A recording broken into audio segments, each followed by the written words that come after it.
बच्चों, कैसे आप लोग बेटा? तो अब बात कर रहे हैं लाइट रिफ्लेक्शन एंड रिफ्रैक्शन। आपके 30 डे चैलेंज का थर्ड डे। बहुत इंपॉर्टेंट चैप्टर, बड़ा टिपिकल सा भी लगता है बच्चों को, इसलिए आपने देखा होगा 30 डे चैलेंज में मैंने तीनों पार्ट से, फिजिक्स केमिस्ट्री बायो से, तीनों टिपिकल चैप्टर्स पहले लिए हैं, राइट? तो चलिए स्टार्ट करते हैं।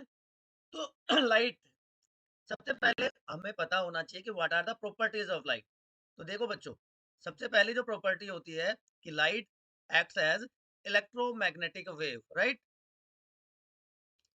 तो इसको किसी मीडियम की जरूरत नहीं है ट्रेवल करने के लिए।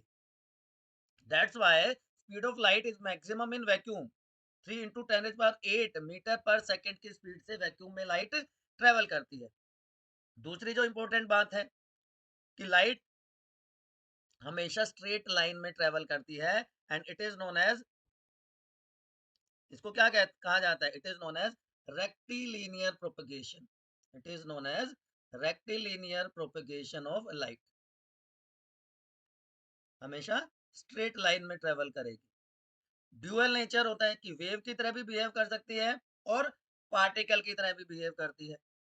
आगे बताऊंगा इसके बारे में। And light cast shadow, light की वजह से तो शेडो बनती है। जब लाइट किसी ओपेक या ट्रांसलूसेंट सब्सटेंस से स्ट्राइक करती है तो उसके थ्रू पास नहीं हो सकती, and results in shadow formation. Then what is an image? वो पॉइंट जहां पे लाइट रे जो कि किसी ऑब्जेक्ट से आ रही है वहां आकर मिलती है या मिलती हुई दिखाई देती है, वो क्या कहलाता है? इमेज। ये बनती है जब या तो रिफ्लेक्शन होगा या रिफ्रैक्शन। रिफ्लेक्शन की light after hitting an object goes back in the same medium, तो वो क्या कहलाएगा? रिफ्लेक्शन। लेकिन लाइट सरफेस से स्ट्राइक करने के बाद एक मीडियम से दूसरे मीडियम में जब जाती है तो वो क्या कहलाता है बेटा? रिफ्रैक्शन। तो बेसिक डिफरेंस आपको पता चल गया रिफ्लेक्शन और रिफ्रैक्शन का। अब दो तरह की इमेज होती है, हमने वर्ड यूज किया ना, अपीयर और एक्चुअली अपीयर और, सॉरी, और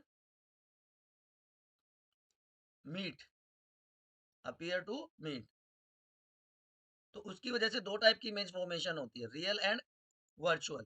कि एग्जैक्टली मिलेंगी, एक्चुअली मिलेंगी, अगर लाइट रेज कन्वर्ज होंगी तो वो क्या कहलाएगा?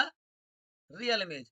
और अपीयर टू मीट, कि अगर डॉटेड लाइन से आपको दिखाई दे तो वो क्या कहलाएगा? Virtual image. तो रियल इमेज को हम ऑब्टेन कर सकते हैं स्क्रीन पे, लेकिन वर्चुअल इमेज कभी भी स्क्रीन पर नहीं बनती। रियल इमेज हमेशा इन्वर्टेड होती है, और रेटिना का हमारी बॉडी में यही काम होता है कि वो इन्वर्टेड इमेज को इरेक्ट बना के दिखाती है हमें, जबकि वर्चुअल इमेज हमेशा इरेक्ट बनती है। तो जो कॉनकेव मिरर से जो भी इमेज फॉर्मेशन होगी वो सारी की सारी रियल होती है, और कॉन्वेक्स इमेज जो बनेगी वो हमेशा कैसी बनेगी? वर्चुअल इमेज बनेगी। ठीक है बच्चों मेरे। अब मैं जो बता रहा था कि ड्यूअल नेचर ऑफ मैटर के बारे में आगे थोड़ा सा और डिस्कस करेंगे, तो वो बात यहाँ पे हम डिस्कस करने वाले हैं। क्वांटम थ्योरी क्या कहती है? लाइट ना तो वेव है ना पार्टिकल है। पार्टिकल की तरह ऐसे दिखाई देगी, वेव की तरह ऐसे दिखाई देगी, right? So it is neither a wave nor a particle, but ये रिकंसाइल करती है कि जो पार्टिकल वाली प्रॉपर्टीज हैं उसको वेव नेचर के साथ। समझ में आ गया बच्चों? उसके बाद देखिए आपको कि अगर कोई बहुत छोटा सा ओपैक सब्जेक्ट ऑब्जेक्ट आ जाता है लाइट के पाथ में, तो it shows a tendency to bound around it, और इस इफेक्ट को डिफ्रैक्शन कहते हैं। तो यहाँ पे जो स्ट्रेट लाइन कंसेप्ट है वो फेल हो गया। यहाँ पे जो ड्यूल नेचर था वो कंसेप्ट कहीं ना कहीं फेल हो गया, क्योंकि अभी हमने क्या बात की? रिकंसाइल करता है कि लाइट वेव की तरह एक्ट करती है, लेकिन वेव थ्योरी इनएडिक्वेट हो जाती है जब इंटरेक्शन होता है लाइट का with matter, and light starts to behave like stream of particles, है ना? तो ये क्वांटम थ्योरी इसीलिए इसको एक्सप्लेन करती है कि ये ना तो वेव की तरह एक्ट कर रहा है ना पार्टिकल की तरह। अब समझ में आ गया बच्चों? चलिए, अब जो इमेज फॉर्मेशन होती है, मिरर जो इमेज फॉर्मेशन करते हैं उसके भी कुछ कैरेक्टरिस्टिक फीचर्स होते हैं। जैसे अभी हमने बात करी थी कि सेम साइज का होता है ऑब्जेक्ट के, इमेज का साइज। आप अपने आप को देख सकते हैं, आप अपने आप को मिरर के सामने खड़ा करिए, आपके साइज़ की इमेज बनेगी, लेकिन जैसे आप आगे या पीछे मूव करेंगे, इमेज का साइज़ चेंज होता रहता है। तो the distance between image obtained is the same as the distance between object from the mirror। अब यहाँ पे आप मिरर ऑब्जेक्ट हैं, तो मिरर से आप जितना आगे जाएंगे उतना बड़ी इमेज बनेगी, जितना पीछे जाएंगे उतनी छोटी इमेज बनेगी। इमेज सीधी होती है, लेटरली इन्वर्टेड होती है और वर्चुअल होती है। ठीक है, अभी और डिस्कस करेंगे तो चीजें आपको समझ में आ रही। देखिए, अब what is reflection of light, मैंने थोड़ी देर पहले आपको बताया था कि जब लाइट ऑब्जेक्ट को हिट करने के बाद या सरफेस को हिट करने के बाद उसी मीडियम में वापस चली जाए, then it is known as reflection of light. तो जो इनकमिंग लाइट रे है उसको कहते हैं इंसिडेंट रे, जो स्ट्राइक करने के बाद जाती है वो क्या कहलाती है, रिफ्लेक्टेड रे। तो लॉज ऑफ रिफ्लेक्शन क्या है कि एंगल ऑफ इंसिडेंस, जो इनकमिंग रे बना रही है एंगल, जिसको एंगल आई कह रहे हैं, एंड एंगल ऑफ रिफ्लेक्शन जो रिफ्लेक्टेड रे बना रही है, वो हमेशा सेम होते हैं, इक्वल होते हैं, as you can see here. अब अगर जो सरफेस है उस पर एक नॉर्मल ड्रॉ किया जाए, तो उसके बाद सेकंड लॉ क्या हो जाता है कि the incident ray, the normal to the mirror at the point of incidence and reflected ray all lies in the same plane. तो ये दो लॉ है। These laws are applicable to all type of reflecting surface, चाहे वो spherical हो, highly polish surface जिसको mirror कहते हैं। आपने देखा होगा ना, आपके घरों में जो मिरर होते हैं उनके पीछे की साइड कोटिंग होती है। ठीक है, वो क्या करते हैं, मोस्टली लाइट को रिफ्लेक्ट कर देते हैं। तो जो मिरर होते हैं दो टाइप के होते हैं, देखो, एक प्लेन मिरर होता है, एक स्फेरिकल मिरर होता है।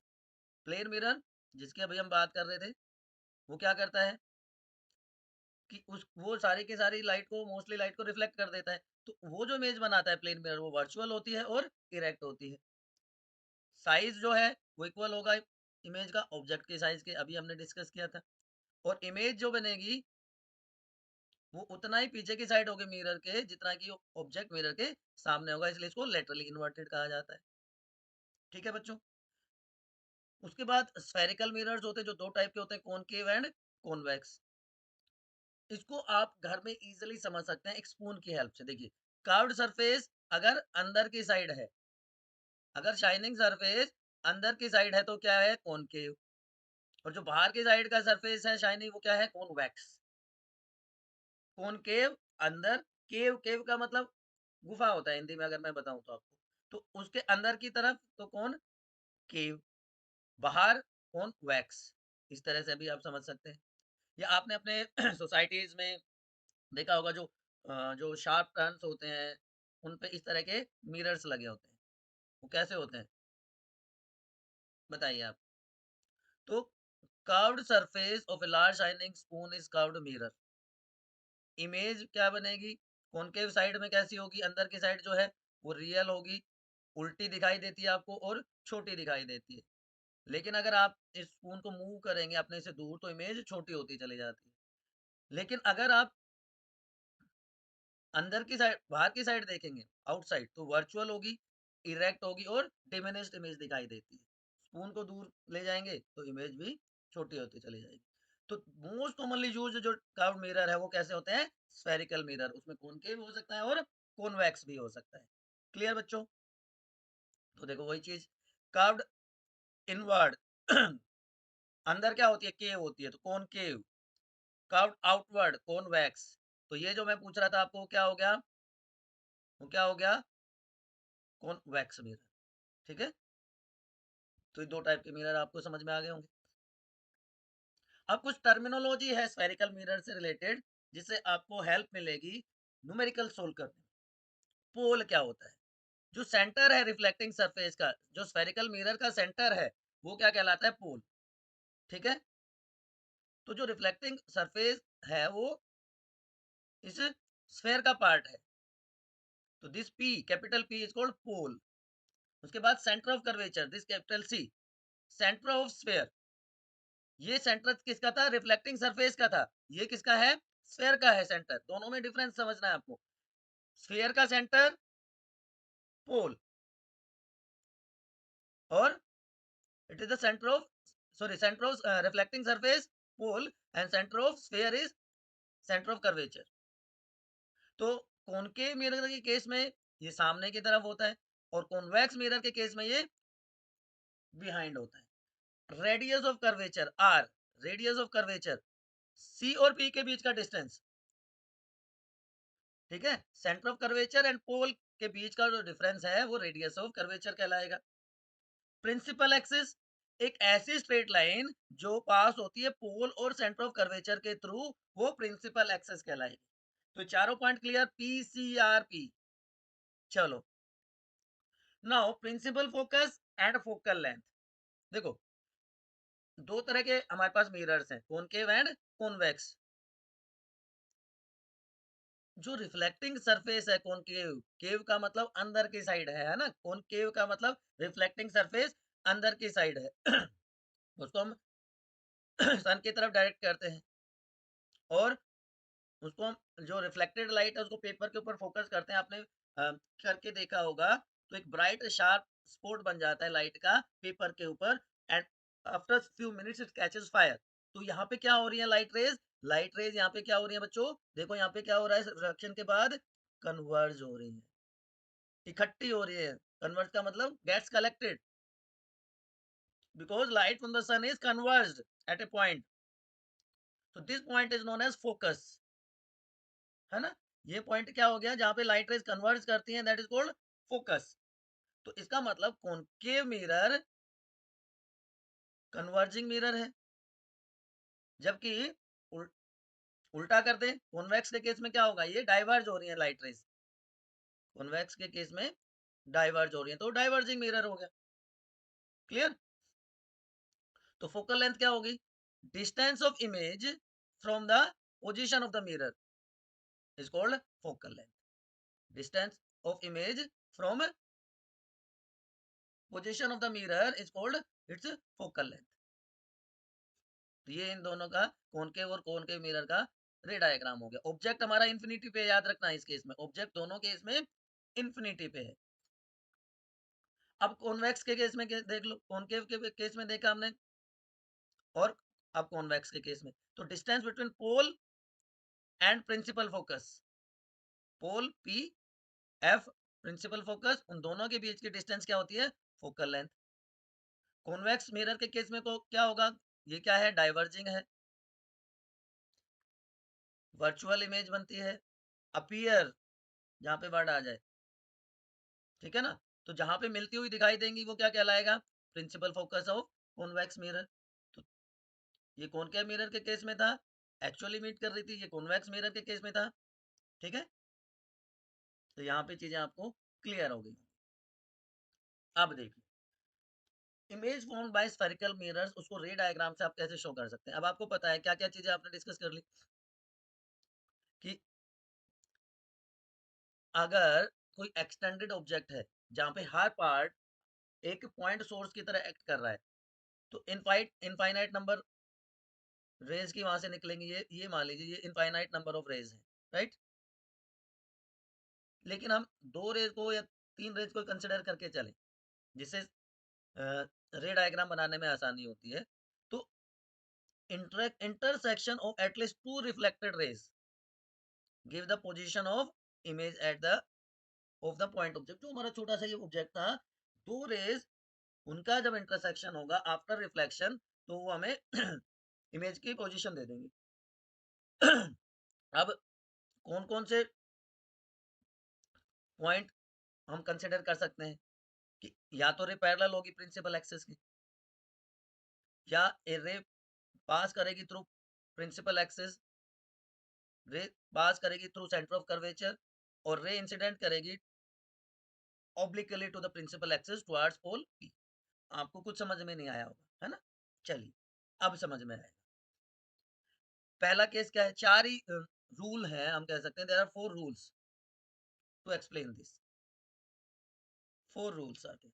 ए ray parallel to the principal axis, ये प्रिंसिपल एक्सिस है, नहीं बच्चे ये प्रिंसिपल एक्सिस है, ठीक है। उसके पैरेलल ये लाइट रे आ रही है, प्रिंसिपल एक्सिस जो सेंटर ऑफ कर्वेचर और पोल के थ्रू पास होता है, तो ये प्रिंसिपल एक्सिस है, और ये उसके पैरेलल लाइट रेज है, ठीक है। तो after reflection it passes through, कहां से पास हो रही है? Through focus. पैरेलल है तो फोकस से पास होगी, ठीक है। और उसके केस में क्या होगा? कॉन्वेक्स के केस अपीयर टू, तो उसको डॉटेड लाइन से शो कर देंगे। बात समझ में आ गई?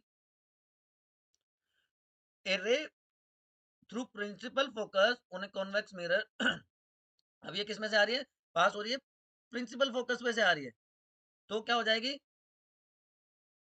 कि उल्टा हो जाएगा, पैरेलल हो जाएगी टू द प्रिंसिपल एक्सेस। देखो पैरेलल थी तो फोकस में से पास हुई, फोकस में से जा रही है तो पैरेलल हो जाएगी प्रिंसिपल एक्सेस की, या appear to be parallel through principal axis. दो रूल हो गए। अब क्या हो रहा है? पास करिए through centre of curvature, a ray of light pass through centre of curvature, उसी पाथ से वापस चली जाएगी विदाउट एनी डिफ्लेक्शन। जिस रास्ते से आई उस रास्ते से वापस चली जाएगी, ठीक है। Because the incident ray fall on the mirror along the normal to the reflecting surface. चौथा, obliquely to the principal axis, ना तो पैरेलल है, ना थ्रू फोकस है, ना थ्रू सेंटर ऑफ कर्वेचर है, तो क्या होगा? तो क्या होगा? तो ये ऑब्लिकली ही रिफ्लेक्ट हो जाएगी। तो angle of incidence becomes equal to angle of reflection. So laws of reflection are followed. तो ये चार रूल हैं जिनके बेसिस पे 6 टाइप की इमेज फॉर्मेशन होती है बाय कॉनकेव मिरर, और 2 टाइप की इमेज फॉर्मेशन होती है बाय कॉन्वेक्स मिरर। ये बिल्कुल आपको बिल्कुल अपने दिमाग में बिठा लेने हैं। बच्चों को सबसे ज्यादा प्रॉब्लम होती है, लेकिन विद इन 5 मिनट्स आपको ये सारे के सारे याद करवा दूंगा बच्चों। पहले आप एक बार इनको देख लीजिए, पोजीशंस को देख लीजिए। देखो ऑब्जेक्ट कहाँ है? इन्फिनिटी पे है, ठीक है। ऑब्जेक्ट की पोजीशन आप याद रखिएगा, आपको सारी चीजें क्रिस्टल क्लियर हो जाएंगी with in 5 minutes. With in 5 minutes देख लिया आपने। चलिए एक एक करके सिर्फ 3 चीजें आपको याद रखनी है, सारे के सारे कॉनकेव मिरर के रे डायग्राम आपको याद हो जाएंगे। पहला क्या बताया मैंने अभी? Object at infinity. Case one क्या है? ऑब्जेक्ट इन्फिनिटी पे है, अननोन है, तो लाइट रेज कैसे आएंगी? Parallel to the principal axis. जब पैरेलल आती है तो कहाँ इमेज बनती है? At focus. बात समझ में आ जानी चाहिए। Parallel to the principal axis from infinity, image at focus. Focus बनेगी तो पॉइंट साइज्ड। कैसी बनेगी? Point sized. कैसी है? कॉनकेव है तो रियल एंड इन्वर्टेड। कॉनकेव में तो आपको 5 केसेस में तो याद रखना है, रियल एंड इन्वर्टेड इमेज बनेगी। याद आ गई चीजें? देखो क्या वो क्या पूछेगा? ऑब्जेक्ट इन्फिनिटी पे है तो क्या पूछेगा? Position of the image, nature and size of the image. तो image is formed at focus, nature real and inverted, and point size. याद हो गया? चलिए दूसरा केस देखते हैं। Beyond centre of curvature, beyond centre of curvature, ये C है हमारा, सी से पीछे, ठीक है। सी से पीछे तो क्या होगा? इमेज कहाँ बनेगी? भाई सी से पीछे यहाँ पे आई, फोकस के थ्रू पास कर गई, तो इमेज फोकस के थ्रू पास तो कर गई, लेकिन इमेज फोकस पे नहीं बन रही। It is between centre of curvature and focus. तो अब देखना साइज बढ़ता जाएगा इमेज का। अभी पॉइंट साइज थी अब थोड़ी सी स्मॉल साइज हो जाएगी, तो इमेज कहाँ बनेगी? Between C and F.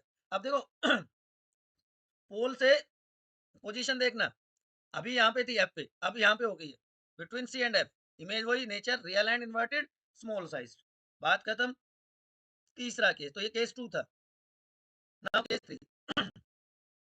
देखो पोल से दूर होती जा रही है इमेज, अब एट सेंटर ऑफ कर्वेचर, ये बियॉन्ड था पहले, अब एट सेंटर ऑफ कर्वेचर, तो इमेज तो वही बनेगी, रियल एंड इन्वर्टेड। तो सी से जाती है तो विदाउट डेविएशन, तो at centre of curvature image बनेगी। एट सी, एट सी सेम साइज, मैंने कहा था ना साइज बढ़ता जाएगा, point size small, same size. अब चौथे में क्या हो जाएगा? सॉरी, अब सी और एफ के बीच में है, अब सी और एफ के बीच में है ऑब्जेक्ट, ठीक है।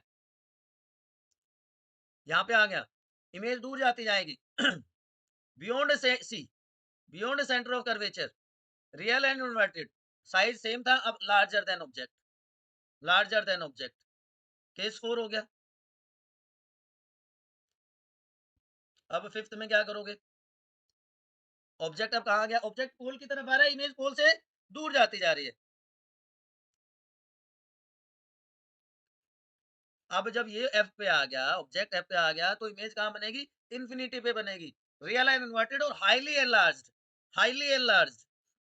एंड फाइनली यहाँ पे आपको ध्यान रखना है, अभी तक रियल और इन्वर्टेड इमेज बन रही थी, लेकिन जब फोकस और पोल के बीच में जब ऑब्जेक्ट होगा, फोकस और पोल के बीच में बिल्कुल पोल के पास आ गया, तो इमेज को हम स्क्रीन पे ऑब्टेन नहीं कर पाएंगे बच्चों। उस केस में वर्चुअल और इरेक्ट इमेज बनेगी। जब वर्चुअल बनेगी तो हम स्क्रीन पे नहीं ऑब्टेन कर सकते, तो बिहाइंड द मिरर बनेगी, लार्जर देन द ऑब्जेक्ट बनेगी। अब समझ में आ गई कहानी।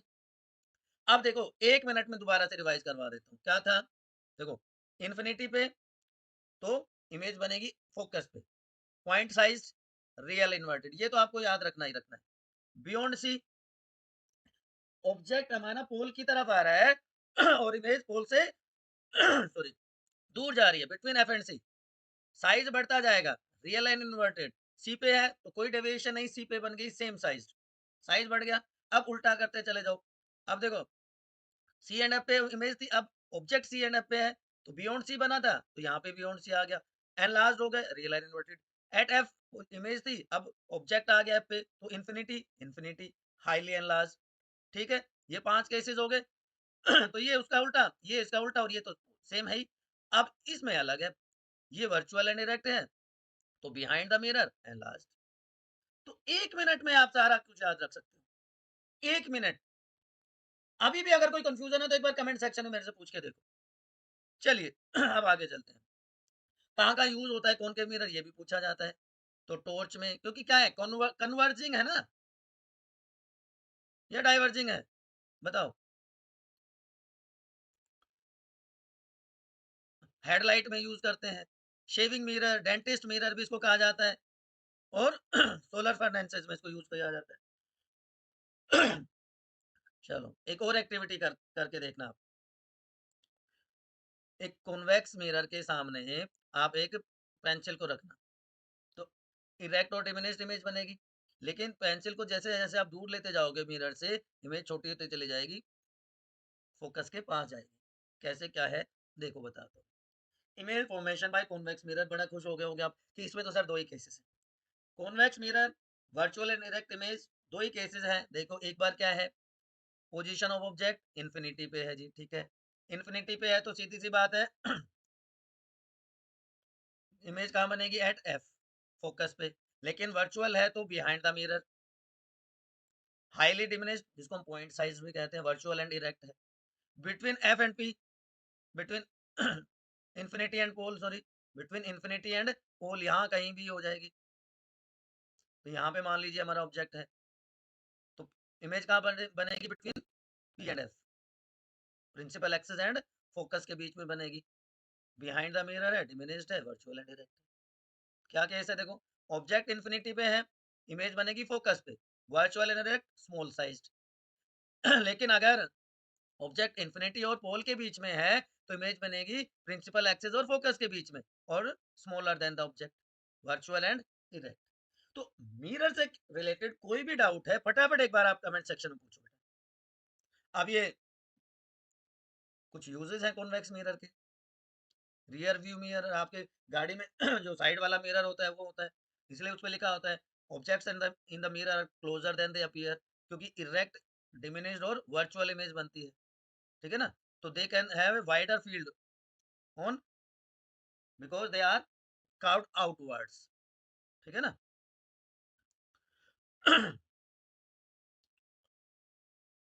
ये कुछ जगह हैं जहाँ पे ये लगाए गए हैं।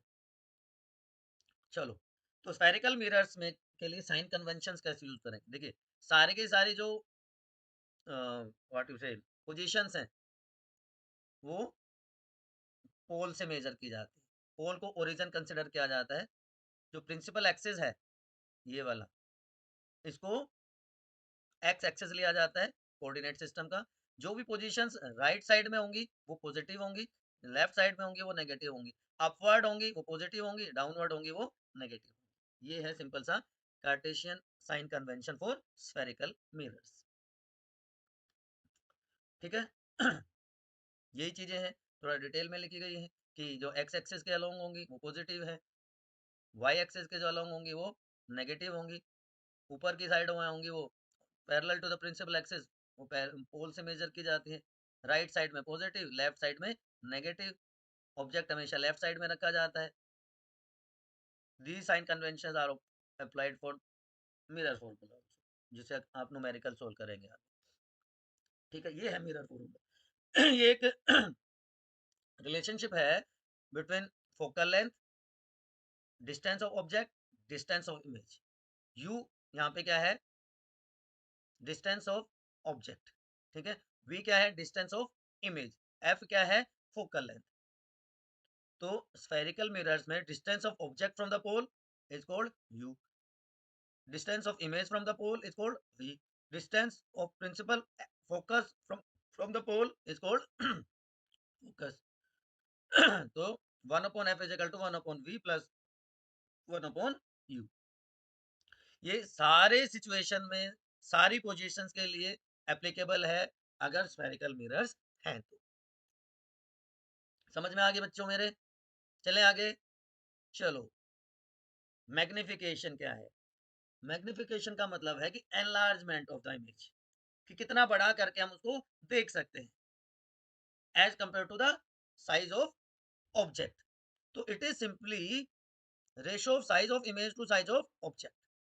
अगर साइज इमेज का हमारा h है, सॉरी h डैश है, ऑब्जेक्ट का h है, तो इसको हम इस तरह से भी लिख सकते हैं, या हाइट ऑफ इमेज हम v मान लें और हाइट ऑफ ऑब्जेक्ट u मान लें, तो v अपॉन u भी इसको लिख सकते हैं, ठीक है ना। तो this is known as magnification, height of image to height of object.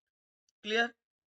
Magnification and mirror formula, mirror formula क्या था, 1/f is equal to 1/u plus 1/v, ये मिरर फॉर्मूला है और ये मैग्निफिकेशन है। चलो जी, ये मैंने ऑलरेडी आपको बता दिया। अब ये माइनस में क्यों आ गया सर? माइनस में क्यों आ गया? क्योंकि मैंने क्या बताया था कि ऑब्जेक्ट हमेशा लेफ्ट साइड में रखा जाता है और लेफ्ट साइड की जो है वो नेगेटिव होती है वैल्यूज। हाइट ऑफ ऑब्जेक्ट क्या रखी जाएगी, पॉजिटिव।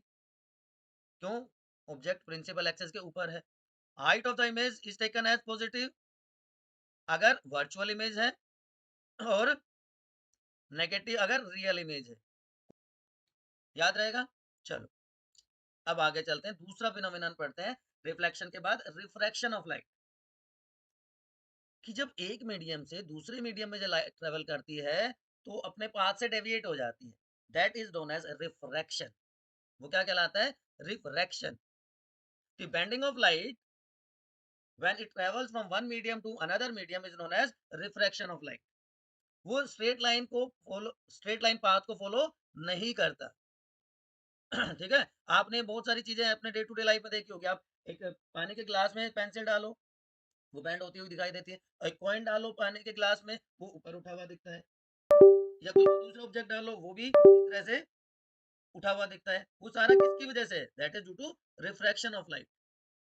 ठीक है, लेकिन रिफ्रैक्शन वेरी करता है डिफरेंट मीडियम्स में, वो भी आप बात करेंगे।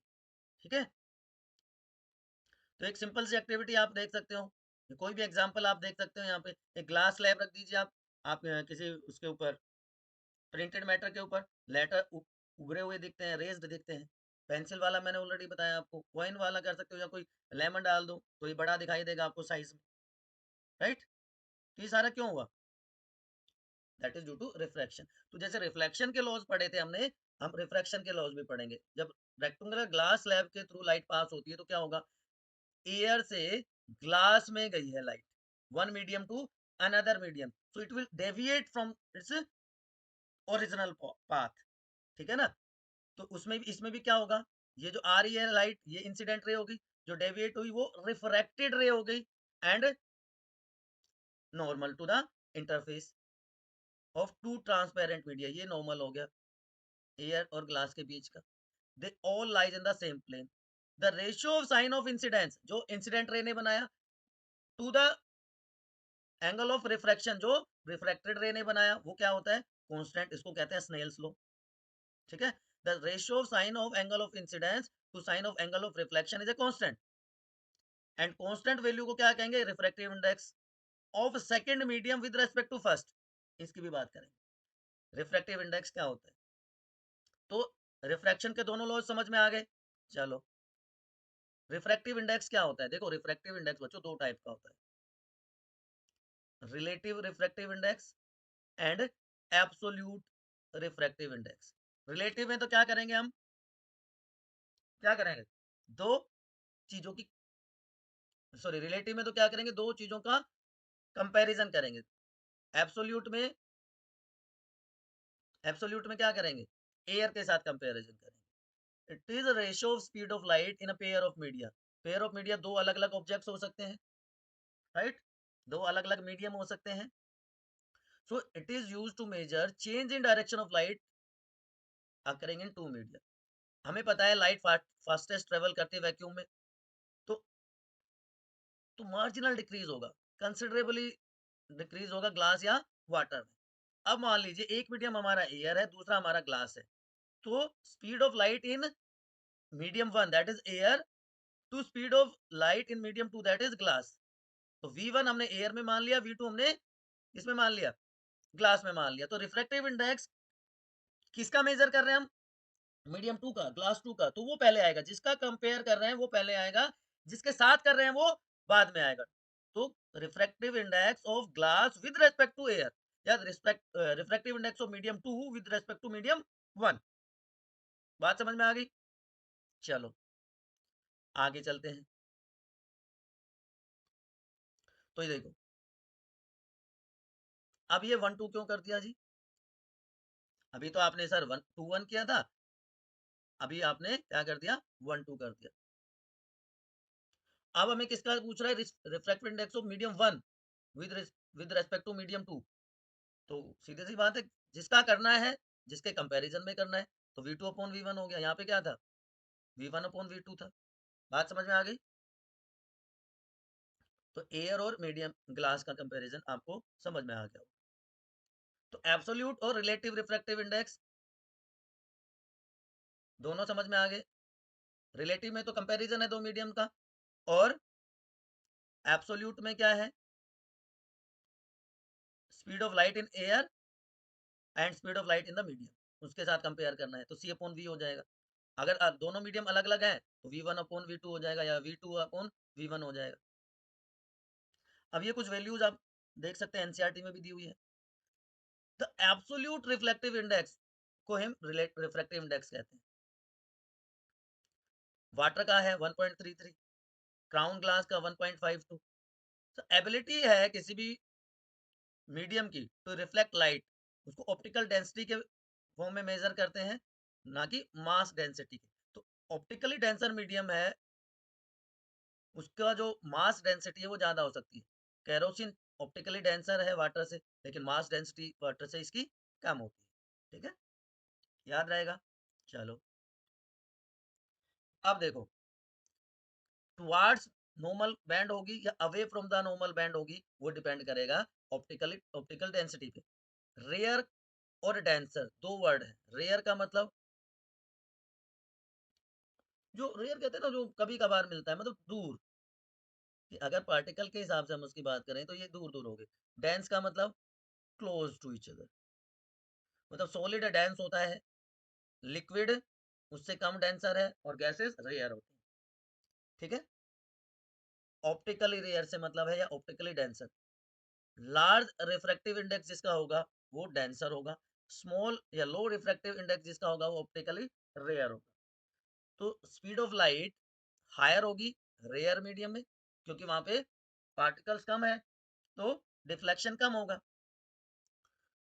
इसलिए अगर लाइट रे ट्रेवल करे रेयर से डेंसर में, रेयर से डेंसर में, तो वहां पे तो पार्टिकल के बीच में गैप था, लेकिन जब अंदर आया तो डेंस हो गया, मतलब हम कह सकते हैं कि भाई लिक्विड से और सॉलिड में आ गया है, एयर से सॉलिड में आ गया, तो पार्टिकल सॉलिड में आते उसकी स्पीड कम हो जाएगी, है ना, वो स्लो डाउन हो जाएगी। तो it will bend towards the normal, किसकी तरफ जाएगी, जब लाइट की स्पीड कम होगी तो towards the normal.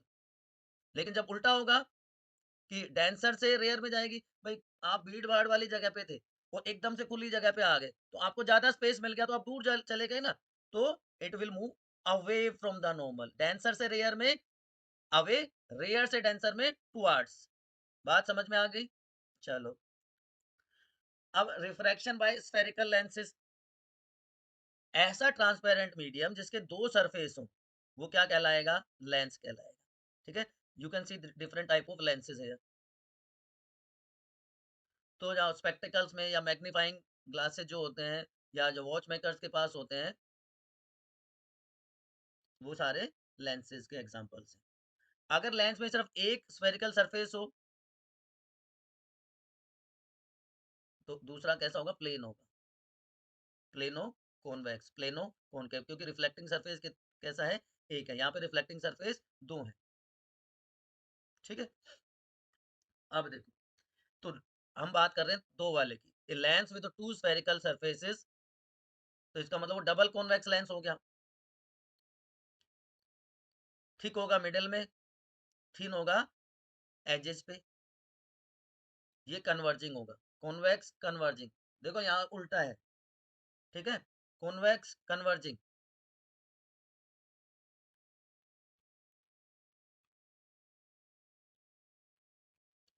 Concave, concave के केस में क्या हो जाएगा? थिक एट एजेस, देखो यहाँ पे, and thin at centre. Diverging है, डाइवर्जिंग है, उल्टा हो गया मामला, कोई बात नहीं, हमें तो चीजें समझना है। तो यहाँ पे दो सरफेसेस हैं, तो दो ही फोकस होंगे, दो ही सेंटर ऑफ कर्वेचर होंगे। ठीक है, तो हम दोनों लेंस, चाहे वो कॉनकेव है या कॉन्वेक्स लेंस है, दो स्फेरिकल सरफेसेस हैं, तो दो पार्ट बनाएंगे स्फेयर के। तो यहाँ पे सेंटर ऑफ कर्वेचर भी दो हो जाएंगे, C1 and C2, as you can see here, C1 and C2, एक in front of the mirror, sorry, एक लेंस के राइट साइड में, एक लेंस के लेफ्ट साइड में।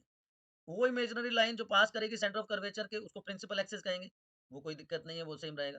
फोकस भी यहाँ पे दो हो गए, है ना। सेंट्रल पॉइंट अब क्या कहलाएगा? Optical centre. सेंटर पॉइंट क्या कहलाएगा अब? Optical centre. ये ऑप्टिकल सेंटर हो गया। थोड़ी सी चीजें अलग हैं, आपको ध्यान रखनी है। अब ये नया वर्ड आ गया, अपर्चर। डायमीटर को आप अपर्चर कह सकते हैं। Effective diameter of circular outline of A spherical lens is called aperture. ठीक है, aperture. Thin lenses small aperture. अगर ऐसा लेंस है जिसका अपर्चर रेडियस ऑफ कर्वेचर से कम है, ठीक है, तो और दो सेंटर है कर्वेचर इक्वल डिस्टेंस पे होंगे फ्रॉम ऑप्टिकल सेंटर। ये जब आप रे डायग्राम देखोगे तो और अच्छे से ये चीजें समझ में आएंगी। ये एक्टिविटी हमने पहले भी की है लेंस के केस में, है ना। कन्वर्जिंग लेंस का हमने दिखाया था। चलिए, जब बहुत सारी लाइट रे जो कि पैरेलल है प्रिंसिपल एक्सिस के, कॉन्वेक्स, यहाँ पे कॉन्वेक्स क्या है? कन्वर्जिंग। कॉन्वेक्स क्या है? कन्वर्जिंग। कॉनकेव क्या है? डाइवर्जिंग। डायग्राम से समझ में आ रहा होगा। बहुत सारी पैरेलल रेज हैं प्रिंसिपल एक्सिस के, अंडरगोज रिफ्रैक्शन, यहाँ पे हुआ रिफ्रैक्शन, और फिर हो गया convergence, converging. This point is called principal focus of concave lens. Principal focus of concave lens, ये रियल है, रियल इमेज बनेगी। Centre of curvature and principal focus के बीच की डिस्टेंस क्या कहलाती है मेरे बच्चों? फोकल लेंथ कहलाएगी। यहाँ पे डॉटेड लाइन क्या रिप्रेजेंट कर रही है? Appear to meet, appear to meet, converging, converge हो रही है या डाइवर्ज हो रही है? डाइवर्ज हो रही है, लेकिन तो ये इसका प्रिंसिपल फोकस हो गया। ठीक है, ये देखिए बाहर निकल गई। अब देखो, अगर पैरेलल रेज पास हो रही है अपोजिट सरफेस के लेंस के, तो दूसरा प्रिंसिपल फोकस बन जाएगा। तो प्रिंसिपल फोकस क्या हो जाएंगे? F1 and F2। देखो, कंफ्यूज मत होना, फोकल लेंथ को स्मॉल f से लिखा जाएगा। F1 कैपिटल एंड F2 क्या है? प्रिंसिपल फोकस है। बात समझ में आ गई? तो ये क्या है? Principal focus. ये क्या है? Principal focus. ये क्या है? Principal focus. ये क्या है? Focal length. ठीक है? तो ये फर्स्ट प्रिंसिपल फोकस हो गया कॉन्वेक्स लेंस का। ये सेकंड प्रिंसिपल एक्सिस हो गया। ये एक जो लेफ्ट साइड में होगा, जहां पे ऑब्जेक्ट रखा जाएगा, वो क्या होगा? First principal axis. जो राइट साइड में होगा, वो क्या होगा? Second principal focus. Same in the case of convex lens also. और फोकल लेंथ मैंने बता दिया। फोकल लेंथ इस केस में क्या होगी? सेंटर ऑफ कर्वेचर यहाँ पे है, प्रिंसिपल फोकस यहाँ पे है, तो ये फोकल लेंथ F1 होगी। अब प्रिंसिपल फोकस आ गया राइट साइड में, तो F2 फोकल लेंथ ये होगी। फोकल लेंथ स्मॉल लेटर से और प्रिंसिपल फोकस कैपिटल लेटर से लिखी जाएगी। अब देखो, वही 2 मिनट में सारा काम हो जाएगा। 2 मिनट में। पहले टेबल देखो, वैसे ही जैसे हमने पहले देखी थी। इन्फिनिटी पे तो F2 पे, वहां पे फोकस पे बन रहा था, F1 था। देखो साइज बढ़ता जाएगा, point size diminished, same, enlarge, highly enlarge, और फिर एक चेंज। इन्फिनिटी पे है तो F2 पे। ठीक है? यहाँ पे F1 पे है तो इन्फिनिटी पे। बियॉन्ड टू F1 है तो between F2 and 2F, between F1 and 2F तो बियॉन्ड F2। सी F2 F2, बात खत्म। ये एक याद रखना। रियल और इन्वर्टेड इमेज बनेगी, सिर्फ यहाँ पे वर्चुअल एंड इरेक्ट इमेज बनेगी। कैसे होगा सर? ऐसे होगा सर, पहले आप ये देख लो। बर्निंग के लिए कॉन्वेक्स यूज करते हैं। अगर आपके पास की नजर कमजोर है तो भी कॉन्वेक्स लेंस यूज करोगे, लाइक मी। अब सारे केस देख लेते हैं। देखो, ऑब्जेक्ट कहाँ है? पता नहीं है जी कहाँ पे। इन्फिनिटी पे है। कन्वर्ज हुई लाइट रेज कहाँ पे हुई? राइट साइड में हुई। राइट साइड का जो फोकस होता है उसको क्या कहते हैं? सॉरी, राइट साइड का जो फोकस होता है उसको क्या कहते हैं? F2। प्रिंसिपल फोकस की बात कर रहा हूँ। तो कहाँ पे बनी? F2 पे। कैसी बनी? Real inverted point size. समझ में आ गई बात? बात समझ में आ गई?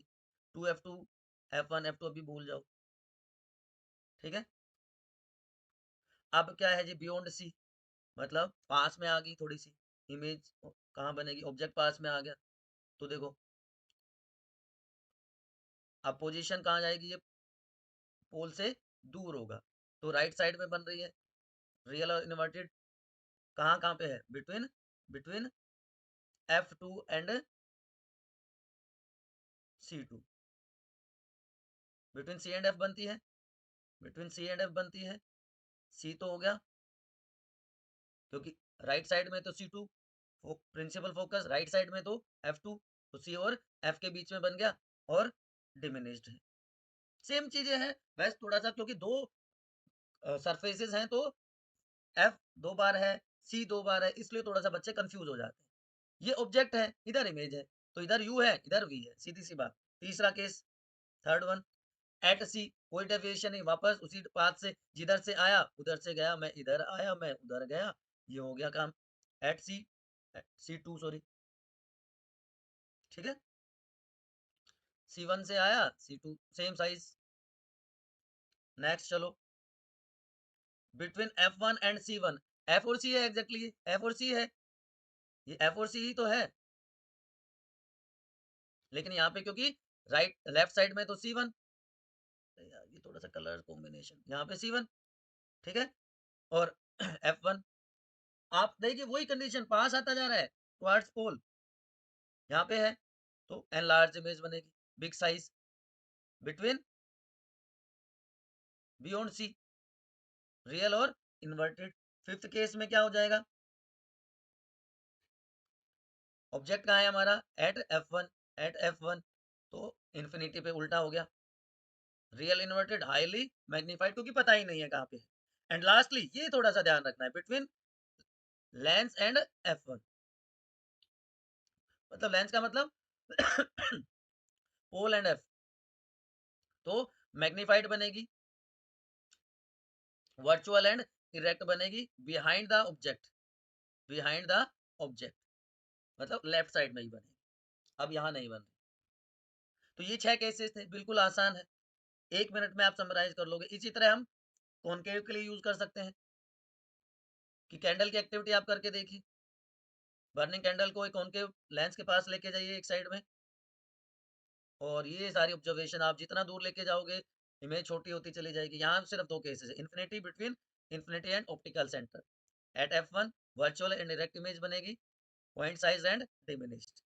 तो कॉनकेव मिरर हमेशा वर्चुअल, इरेक्ट और डिमिनिश्ड इमेज बनाएगा, चाहे इमेज की सॉरी ऑब्जेक्ट की पोजीशन चाहे कुछ भी हो। ऑब्जेक्ट की पोजीशन कुछ भी हो, दो केसेस है। इन्फिनिटी पे है ऑब्जेक्ट तो फोकस पे बनेगी F1, virtual and direct point size, और between infinity and optical centre कहीं पे भी है यहाँ पे इसके बीच में, ठीक है, तो स्मॉल साइज बनेगी, virtual and direct between focus and optical centre. तो ये दो केसेस इसके। रे डायग्राम वही rules, a ray parallel to the principal axis, convex में फोकस के थ्रू पास होगी, कॉन्वेक्स में भी फोकस के थ्रू पास होगी, passing through principal axis parallel हो जाएगा। ये सी यहाँ पे प्रिंसिपल एक्सिस है ना, optical centre sorry optical centre में से हो जाएगी तो उसी पाथ से वापस चली जाएगी। वही केसेस हैं, sign convention same, rule applied same, सिर्फ क्या है यहाँ पे ऑप्टिकल सेंटर से लेंगे। फोकल लेंथ कॉन्वेक्स लेंस की पॉजिटिव, क्यों पॉजिटिव बताओ? कॉन्वेक्स लेंस की फोकल लेंथ क्यों पॉजिटिव? क्योंकि राइट साइड में, कॉनकेव की नेगेटिव। ये साइन कन्वेंशन सारे के सारे ऑलमोस्ट सेम है। लेंस फॉर्मूला वहां पे पॉजिटिव साइन था, यहाँ पे नेगेटिव हो गया। स्फेरिकल लेंसेज वही रिलेशनशिप है between object distance, image distance and focal length. ये वहां पे पॉजिटिव होता है, मिरर के केस में यहाँ पे नेगेटिव है। ये भी सारे के सारे एक सिचुएशंस में स्फेरिकल लेंसेज के लिए वैलिड है। मैग्निफिकेशन भी same, height of image to height of object, या object distance to image distance same, कोई कंफ्यूजन नहीं, कोई इफ बट नहीं, ठीक है। अब पावर ऑफ लेंस क्या होती है? It is power of lens is inversely proportional to its focal length. Power of lens is inversely proportional to its focal length. Ability of lens to converge और diverge light rays, ये किस पे depend करेगा? Focal length पे, है ना। इसलिए वो इनवर्सली प्रोपोर्शनल होता है। Convex lens short focal length जिसकी है, वो बैंड करेगा लाइट रेज का through large angles, and optical centre के पास फोकस करेगा, उनको कन्वर्ज करेगा। कॉनकेव लेंस ही है लेकिन very short focal length, high divergence हो जाएगा। द डिग्री ऑफ कन्वर्जेंस और divergence is called its power. Reciprocal of focal length, SI unit dioptre, one dioptre is the power of lens whose focal length is 1 metre. Power convex की positive, concave की negative, अलग अलग type है। P is equal to 1 upon F। अब मान लो ऐसा लिखा लिखा है, अब आप जाते हो डॉक्टर के पास आई चेकअप के लिए, तो लेंस उसने बता दिया पावर है जी आपकी +2D, ठीक है, तो लेंस क्या हो जाएगा? कॉन्वेक्स। पावर बता दी -2.5D, मतलब लेंस क्या है? कॉनकेव। अगर पावर नेट पावर निकालनी हो, जितने भी आपके पावर्स हैं उनको कंबाइन कर दीजिए, P1 + P2 + P3 जितने भी हैं, ठीक है ना, ये अलग अलग पावर्स, ठीक है, उनको आप कंबाइन कर देंगे। यहाँ तक कोई कंफ्यूजन है तो बताओ बच्चों, कोई किंतु परंतु, कोई इफ बट, कोई समस्या? चलिए, अब इनको यूज कहाँ कर सकते हैं? आई टेस्टिंग के टाइम पे जो ऑप्टिशियन होता है वो बहुत अलग अलग टाइप के लेंसेज आपके आंख के सामने रखेगा, है ना, कि वो एग्जैक्टली पता लगा पाए। तो अब मान लो दो लेंस है, एक +2D का है, दूसरा 0.25D का है, तो उसकी टोटल पावर क्या हो गई? 2.25D। तो सिंपल एडिटिव प्रॉपर्टी यूज की जाती है to design lens system to minimise defects in images produced by single lens. वो ये सिस्टम कैमरा में भी यूज होता है, माइक्रोस्कोप्स में भी यूज होता है, और टेलीस्कोप्स में भी यूज होता है।